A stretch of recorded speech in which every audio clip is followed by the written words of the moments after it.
Em 2007, na cidade de Barbacena, Minas Gerais, uma jovem chamada Laura Cristina Ribeiro, de 19 anos, foi diagnosticada com um tumor cerebral maligno. Os médicos deram a ela poucos meses de vida. Ela começou um tratamento paliativo e passou a viver entre internações e dores intensas. Sua mãe, Dona Eliane, era católica fervorosa e todos os dias levava a filha para rezar na pequena capela de São Miguel, nos fundos de uma fazenda próxima. Em uma noite fria de junho, enquanto Laura estava desacordada em casa, sua mãe rezava sozinha na capela, pedindo por um sinal, qualquer coisa que pudesse dar esperança. Segundo relatos dela e de vizinhos, luzes fortes apareceram dentro da capela, mesmo sem eletricidade ali. No dia seguinte, Laura acordou dizendo ter sonhado com um homem de túnica branca que tocou sua cabeça. 3 semanas depois, os exames mostraram que o tumor havia desaparecido completamente. O laudo médico foi anexado ao processo de investigação canônica aberta pela Diocese de Juiz de Fora. O caso ainda é estudado até hoje. Em Belém do Pará, em 2013, uma mulher chamada Rafaela dos Santos, de 32 anos, estava grávida de 8 meses quando foi diagnosticada com eclâmpsia severa. Os médicos disseram que nem ela, nem o bebê sobreviveriam ao parto. Desesperada, ela ligou para a mãe e pediu que rezasse. Dona Celeste, evangélica da Assembleia de Deus, convocou toda a igreja para uma vigília. Naquela noite, mais de 200 pessoas se reuniram em oração. Durante o parto, o coração de Rafaela parou por 3 minutos. Segundo os médicos, quando estavam prestes a declarar o óbito, os sinais vitais dela e do bebê voltaram espontaneamente. A recuperação foi tão rápida que em 5 dias estavam ambos em casa. O médico obstetra responsável, Dr. Ernesto Lima, deu entrevista à imprensa local, dizendo que para ele aquilo foi um milagre, porque não havia explicação clínica possível.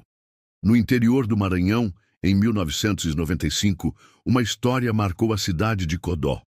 Um senhor chamado Benedito Alencar, de 61 anos, era paralítico há mais de 2 décadas.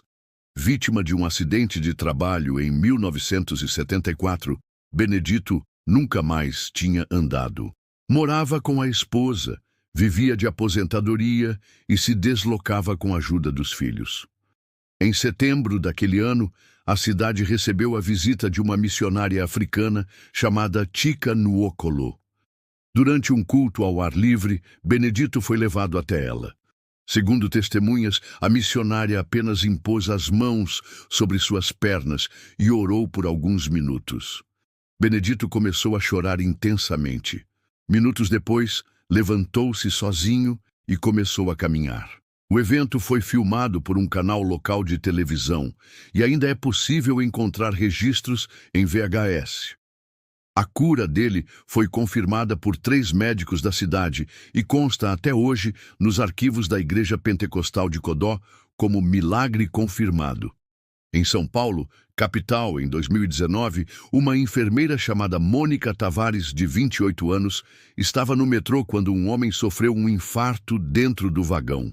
Mônica tentou aplicar massagem cardíaca enquanto gritava por ajuda. Sem equipamentos, as chances de sobrevivência do homem eram mínimas. Foi então que, segundo ela mesma contou em entrevista, uma senhora idosa apareceu, colocou a mão sobre o peito do homem e começou a orar.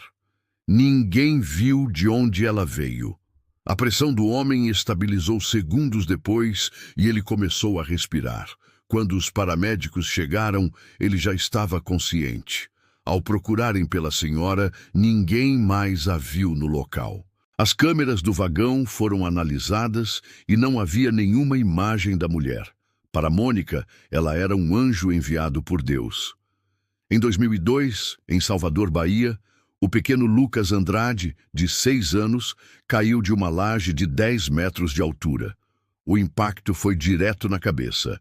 A ambulância demorou cerca de 30 minutos para chegar e ele foi levado em coma para o Hospital Geral do Estado. Os exames mostraram lesões cerebrais severas e hemorragia interna. A previsão era de que ele não sobreviveria às próximas 48 horas. Sua avó paterna, Dona Joana, levou uma medalha de Nossa Senhora das Graças e a colocou debaixo do travesseiro do menino. A família começou uma corrente de oração entre vizinhos, igrejas e até colégios locais. 5 dias depois, Lucas abriu os olhos e perguntou pela mãe. As lesões haviam regredido e 2 semanas depois ele teve alta, andando normalmente. Os médicos registraram o caso como recuperação inexplicável. Hoje Lucas é professor de educação física e dá palestras contando sua história. Na Argentina, mas com repercussão em todo o Brasil, uma jovem chamada Clara Mendoza, de Buenos Aires, foi diagnosticada com leucemia linfoblástica aguda em 2011. Após múltiplos ciclos de quimioterapia e transplante de medula óssea, o câncer voltou agressivo. A família, então, levou Clara até o Santuário de Nossa Senhora de Lourdes, em França, em peregrinação. Lá Clara tomou banho na água considerada milagrosa por muitos peregrinos. Quando voltou, exames mostraram que os marcadores cancerígenos haviam desaparecido. O caso foi notificado ao Vaticano e está entre os 70 milagres oficialmente reconhecidos em Lourdes. Em Recife, Pernambuco, em 2008, um bebê prematuro chamado Heitor nasceu com apenas 720 gramas. O prognóstico era extremamente negativo. Os médicos disseram à mãe, Letícia Lima, que ele teria poucas horas de vida. Letícia, com a voz trêmula e a fé inabalável, colocou o bebê nos braços e começou a cantar uma canção de ninar que aprendeu com sua avó. Enquanto cantava, as máquinas mostraram uma melhora súbita nos batimentos do bebê. A melhora foi tão constante que, em 2 meses, Heitor estava em casa. Hoje, com 16 anos, ele é atleta e nunca apresentou nenhuma sequela. A enfermeira-chefe do hospital, Ana Carla Silveira, disse que acompanhou muitos partos difíceis, mas nunca viu algo tão inexplicável quanto aquilo. E, por fim, em Porto Alegre, Rio Grande do Sul, em 2017, um incêndio destruiu parcialmente um prédio no bairro Menino Deus. No 5º andar, morava um casal de idosos, seu Jaime e Dona Marilda. Eles não conseguiram sair a tempo e ficaram presos entre as chamas. Os bombeiros disseram que não havia como alcançá-los a tempo. No entanto, quando conseguiram entrar, encontraram os 2 de pé, ilesos, no centro da sala. Nenhuma queimadura, nenhum sinal de intoxicação por fumaça. Segundo o relato de Marilda, um rapaz com roupa clara apareceu, pegou os 2 pelas mãos e os conduziu até o centro da sala, dizendo para ficarem ali até tudo passar. Eles acreditam que foi um anjo. A história foi contada em programas de televisão e jornais locais e continua emocionando quem ouve. Essas histórias não são apenas relatos emocionantes. São testemunhos de fé, esperança e daquilo que muitos chamam de milagre.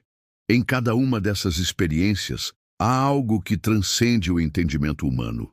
E mesmo que a ciência não consiga explicar, milhares de pessoas continuam sendo tocadas, transformadas e fortalecidas por elas.